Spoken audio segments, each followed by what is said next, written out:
Hello, everyone. I'm very glad first to be here, and I will try to reflect a little bit about the sustainable development beyond 2030. A little bit about myself. Here it is. Yeah, as Bruno said, I'm representing the High School of Economics in Moscow, and I work on the world economy on the one hand and on climate change economics on the other hand. And these two areas of my specialization are on the one hand very different, but on the other hand are absolutely convergent. And when you work on world economy right now, you can't but work on climate change and on climate change economics as well. So my today's presentation will be about the sustainable development beyond 2030. And I should start with two introductory remarks. The first remark is that according to the agenda, my presentation is the first one where there is no bricks in the title. But don't worry, there will be a lot of bricks inside. The second introductory remark is that unfortunately or fortunately, I do not know, I do not have exact answers. And what I will present is just my reflections and my invitation to you to reflect about sustainable development beyond 2030. We should do something with sustainable development agenda. And everybody understands it. But there are no any universal recipes so far. And there is so far the lack of debate about it. Everybody knows these 17 pictures, sustainable development goals. They are set for 2030, and that's why my presentation is about sustainable development beyond 2030. Okay, what's wrong with sustainable development goals of today? Why can't we just continue them and set the new goals, new sustainable development goals, for example, for 2050 or 2040 or something like that, and continue like that? The easy answer is at the next slide. So this slide shows the progress in achieving sustainable development goals. It is from the last official UN report on the progress on sustainable development goals. And you may see that the progress is very modest. As you know, we have 17 sustainable development goals. We have 169 targets within these goals. And so this picture shows the targets which are going to be met by 2030, targets which won't be met by 2030, and the targets in which we have even regression compared to 2015. And you may see that only a small fraction of this picture is colored green.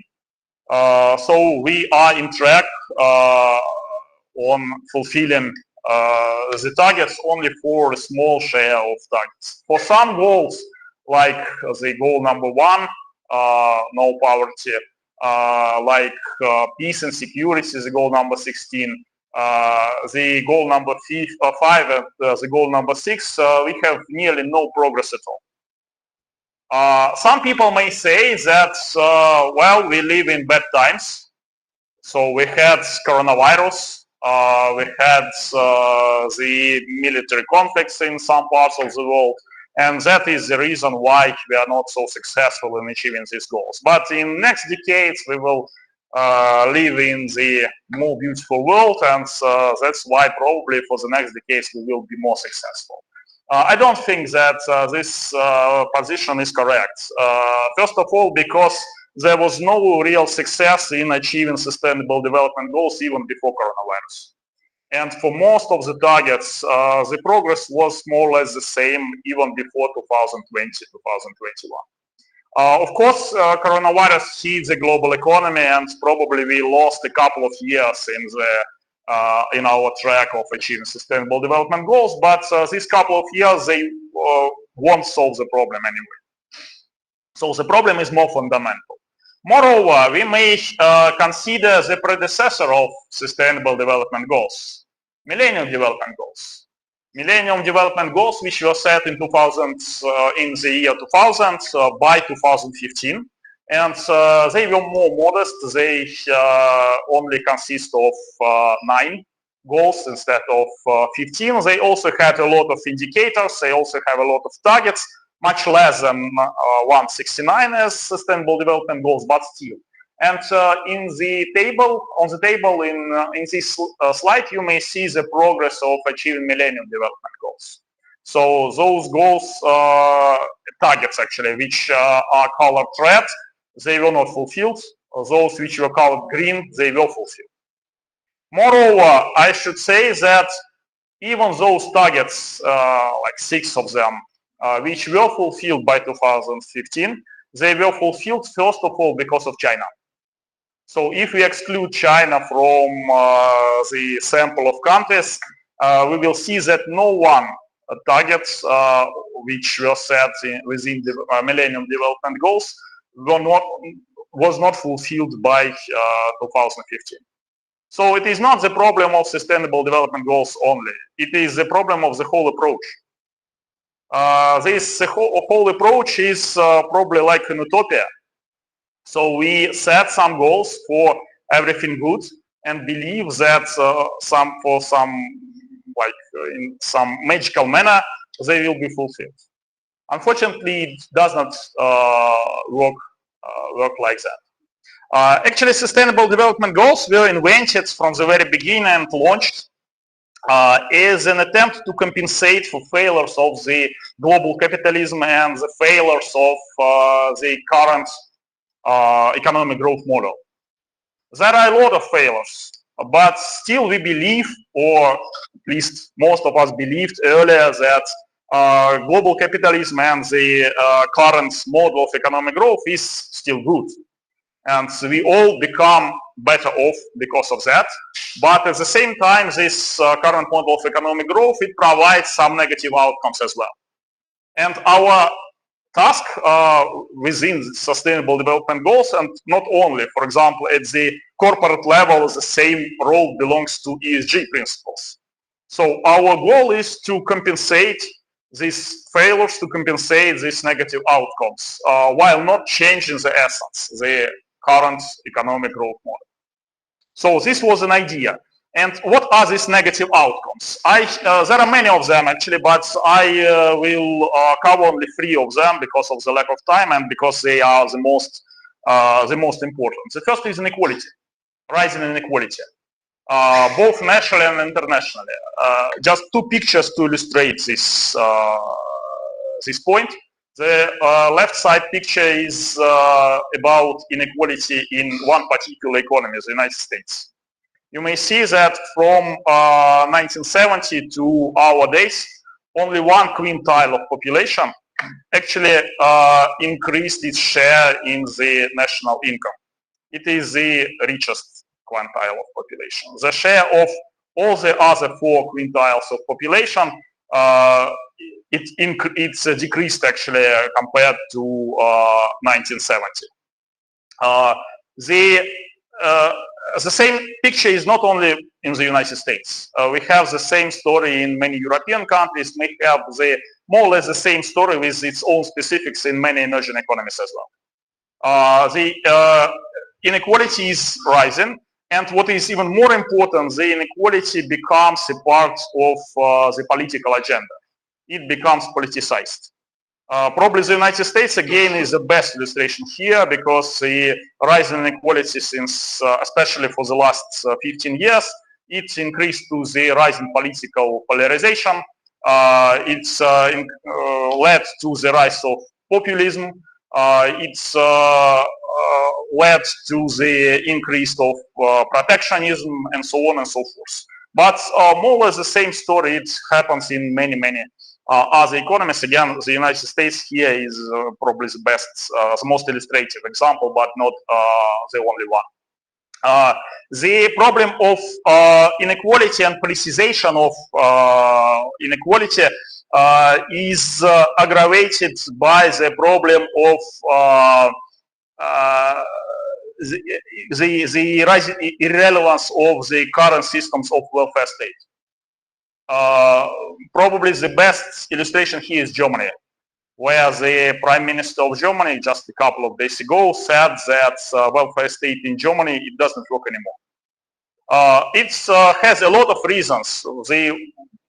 Probably, if I summarize these reasons, is that the welfare states in the Western countries, they were built just after the World War II, which was in absolutely different universe.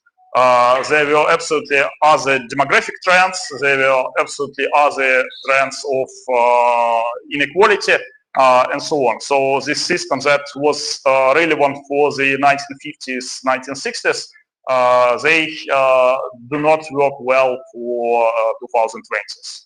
And this problem of welfare states, it aggravates the problem of inequality and makes it even more politically sensitive, makes it in the center of political agenda, and so on and so forth. The other side of inequality is the global inequality. The right side picture here shows the shares in global wealth of top 1% of population and bottom 50% of population. Top 1% is much higher than 50% of bottom population. And this trend, it does not change for the last decade. So global inequality is still in place. And moreover, it is again more and more often in the political agenda already in the international level. So this problem of inequality and the problem of politicization of inequality, it is the one obstacle which was supposed to be solved by Sustainable Development Goals. The second problem, the second negative outcome of global capitalism is environmental degradation, and particularly climate crisis. Climate crisis is not the only environmental crisis. So we have the same crisis of biodiversity loss. We have the same crisis with pollution, for example, plastic pollution. We have the crisis of fish resources and so on and so forth. But again, climate crisis is attracts the most of attention, and probably it is the most global because it covers a lot of different topics altogether. And this picture shows this crisis probably in the best way. As you know, Paris Agreement suggests that we should limit the rise of temperature compared to the pre-industrial level by the middle of the 21st century at the level of 2 degrees or even better 1.5 degrees. And in order to do it, we should achieve carbon neutrality by the middle of the century. So we should achieve net zero emissions by the middle of the century. You may see from this slide that we not only not in the track of achieving net zero, we just do not succeed to start to reduce emissions globally. The global emissions, they continue to rise, and so there are actually each year leaves us less and less hope than carbon neutrality would be achieved somewhere in the foreseeable future. So it is also the outcome of the global capitalism and Sustainable Development Goals. They were suggested to address this outcome and to compensate this negative side effect of current economic growth. Finally, the third challenge, the third probably not outcome but challenge in this case, which becomes more and more urgent, especially for the last decade, is the challenge of digitalization. Digitalization leads to the dominance of new business models, a model of virtual platforms. And you may see how dominant is this model from this slide. This slide compares the top 10 largest companies of the world in terms of the market capitalization in 2007, before the global financial crisis, and today. And you may see that these are absolutely different economies. The economy of 2007 was the economy of banks and the economy of raw materials primarily. The economy of 2025 is the economy of virtual platforms. It is probably itself, it is not good or bad, but the dominance of virtual platform, it has some very important implications. The most important probably implication is that virtual platforms, they have fantastically large economies of scale due to network effects, due to the lack of material assets which are on the base of virtual platforms. For example, Uber is a taxi company which has no its own cars, right? Or Airbnb is a company which has no its own rooms.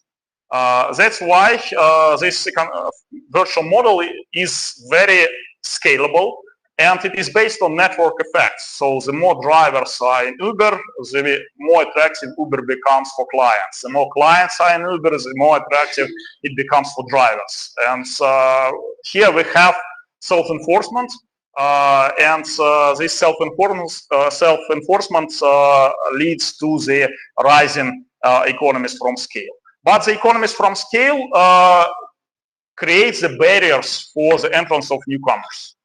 So we can hardly imagine companies which may become the competitors of Uber somewhere in the United States or in any other country if only the special governmental support is imposed in the form of direct support of this national company or in the form of closing the country for Uber or something like that.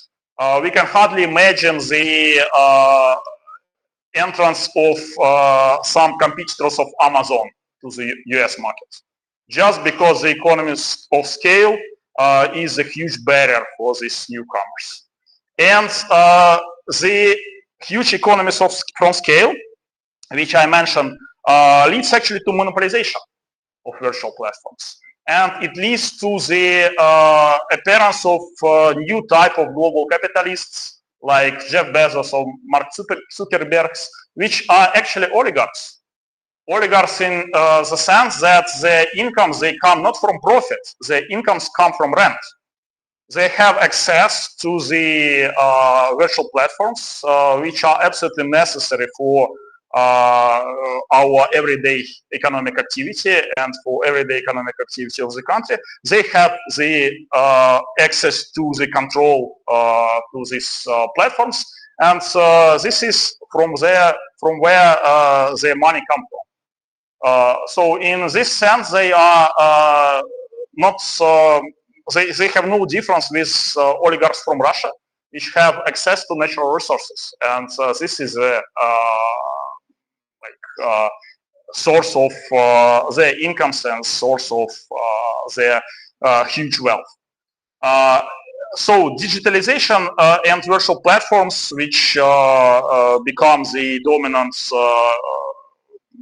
business model, they actually do what? They aggravate the problems of inequality and aggravate the negative outcomes of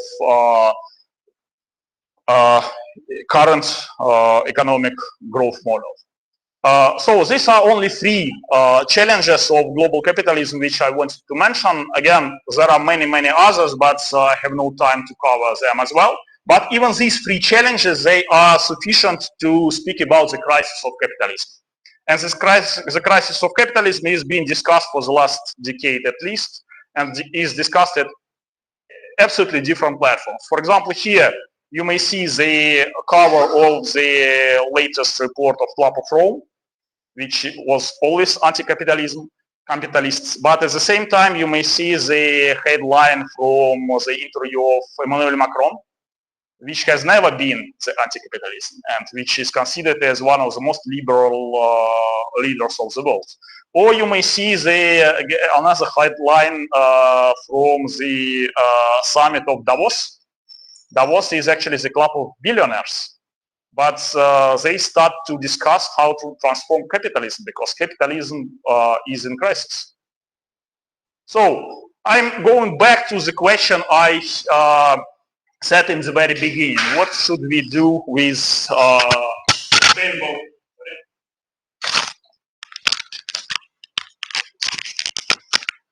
what should we do with Sustainable Development Goals? The good news here is that countries where global capitalism and current global economic model is deeply rooted and is absolutely fixed, they become the global minority. And BRICS in this sense is our new hope, is a new hope to build something new, to build some new models of economic growth which are more compatible with the goals which are set within SDGs. The Western countries become global minority not in terms of population, but in terms of economic activity as well. As you know, BRICS exceeded G7 in terms of GDP per capita, GDP PPP in 2019. The gap between them is increasing dramatically every year, and in 10 years, the global economy will be completely dominated by BRICS, especially given that BRICS is expanding. In this picture, I have only 5 countries within BRICS. BRICS countries have an opportunity to to propose a new models of economic growth. And I think that this should be the major objective within the Sustainable Development Agenda beyond 2030. So we should move from formulating the new goals to formulating the new models of economic growth. These new models of economic growth are not clear yet, but it is clear that it should consist of several absolutely obvious elements. They are in the slide. For example, this should be the new energy systems which are compatible with climate goals. This should be the digital public infrastructure. A digital public infrastructure which is controlled and supported by the government, but it should not be privatized, as happens in the United States. It should contain the new systems of welfare states, which should be absolutely different from the systems which are operating in the West, because these systems are irrelevant for the world of today already. These new models of economic growth, they also should be based on new consumption patterns. Because if BRICS countries develop based on consumption patterns like American Dream, so there will be no planet for all of us. The good news is that to some extent it already happens. The new models of economic growth, the elements of new models of economic growth in BRICS countries, they already develop, but element by element. For example, I will provide only 2 examples. Only 2 examples when BRICS countries not just catch up the West, but outrun the West. One example is from India. Actually, more than 1 billion of Indians have never had debit or credit cards. And moreover, they will never have debit and credit cards. They just skipped this stage of the development of the financial system.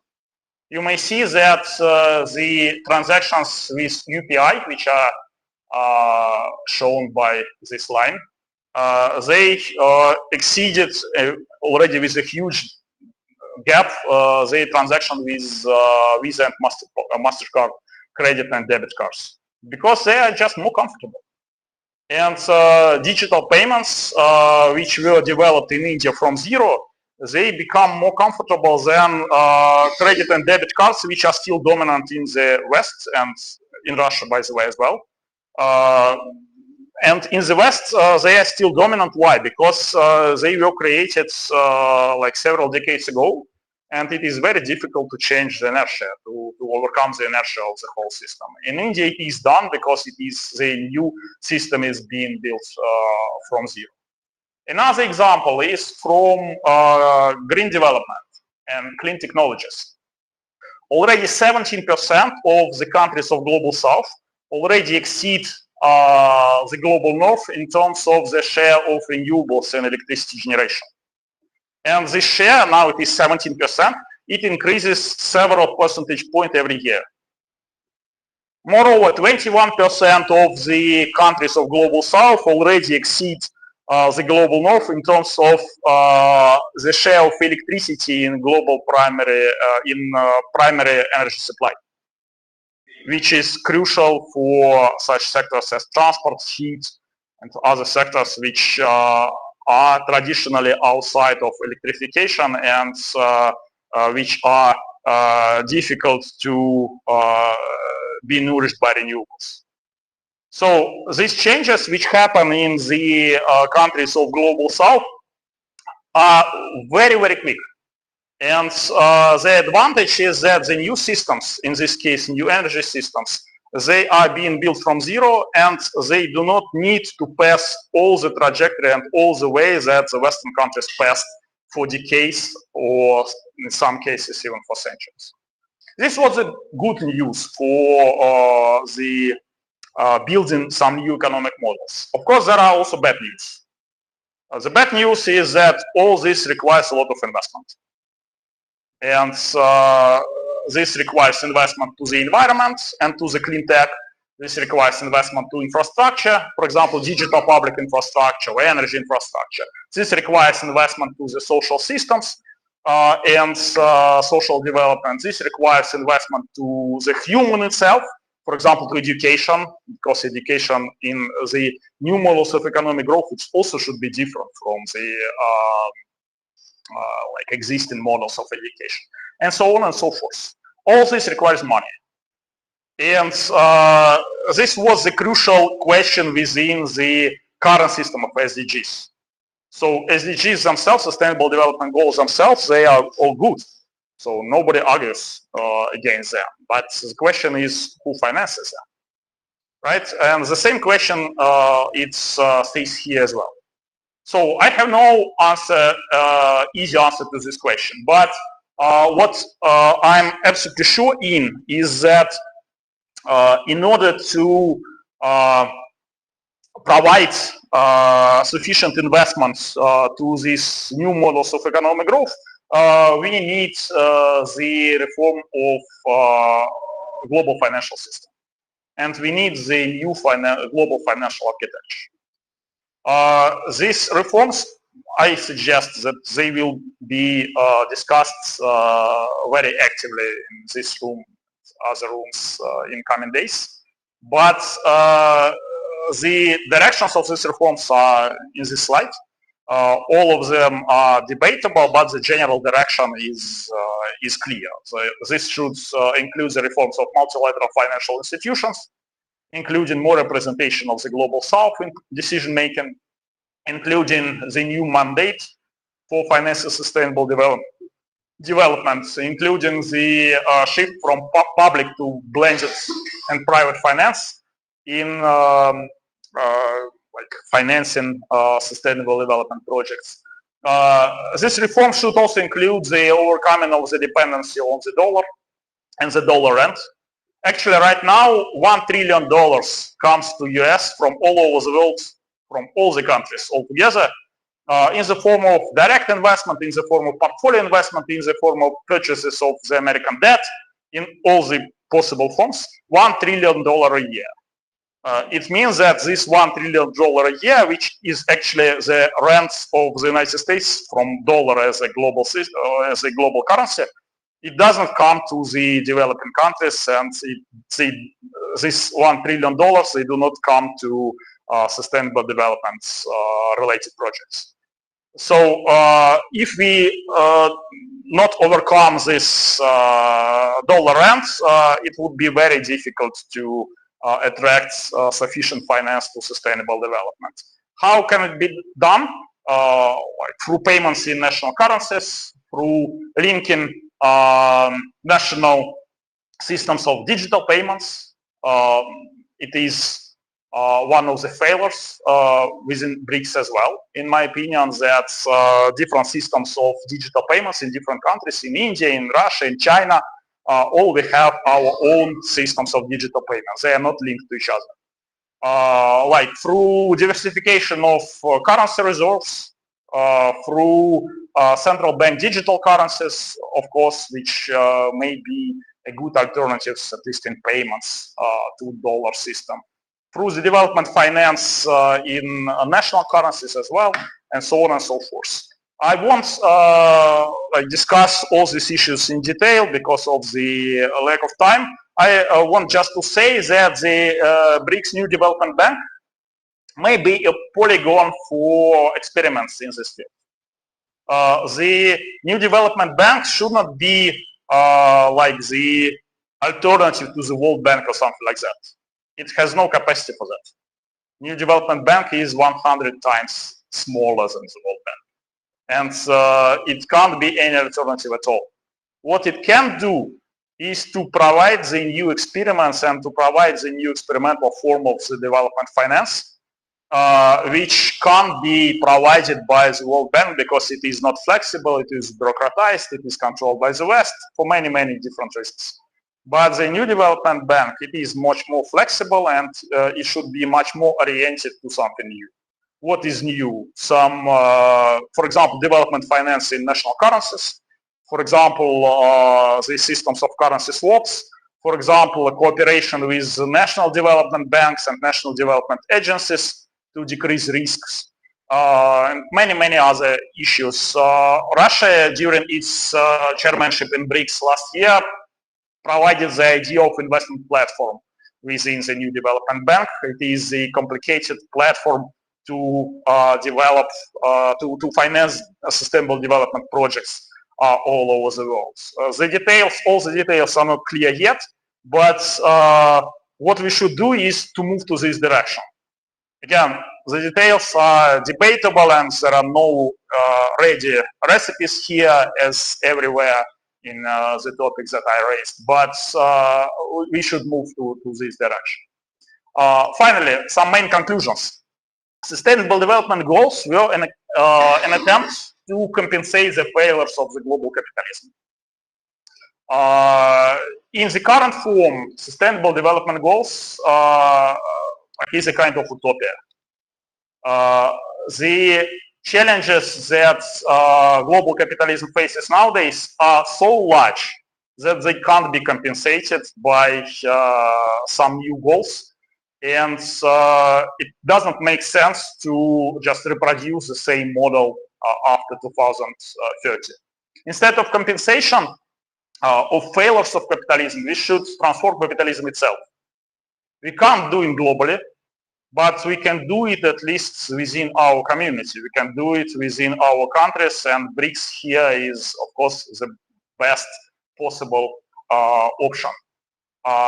We should provide the new models of economic growth, which should become at the center of the global sustainable development agenda after 2030. In the global south, it is possible, but only if we change our thinking from catch-up to the thinking of outracing. In many different aspects, we are already not behind the West. We are already forward of the West because the many new technologies and new practices, they change so quickly that our initial position, which was lower, is our advantage nowadays. But it requires a new thinking. We should forget the thinking of catching up the West and reproducing their economic models. So the new economic model, of course, requires massive investments. Investment to infrastructure, to the environment and clean technologies, to social technologies, to human development, and so on. Massive investment, of course, require the new finance, and access to the new finance would be possible only while reforming of global financial architecture. So the ideas of the new models of economic development and the ideas on the new global financial architecture, they should become on the core of the sustainable development agenda beyond 2030. But if we discuss it beyond 2030, it means that we should start already now. And we should create some new platforms for discussing the sustainable agenda beyond 2030. This new platform should be, of course, based on the countries of Global South, probably within BRICS, probably beyond BRICS. It does not matter itself. But we should generate the new ideas and we should exchange these new ideas. And only these new ideas may change the current economic system, which is not very good for the planet, which is not very good for the countries of Global South ourselves. So this is what I wanted to say. Again, probably I did not provide any exact answers, but I hope that I set some new questions, and who knows, probably somebody in this within this audience will answer these questions in several years. Thank you.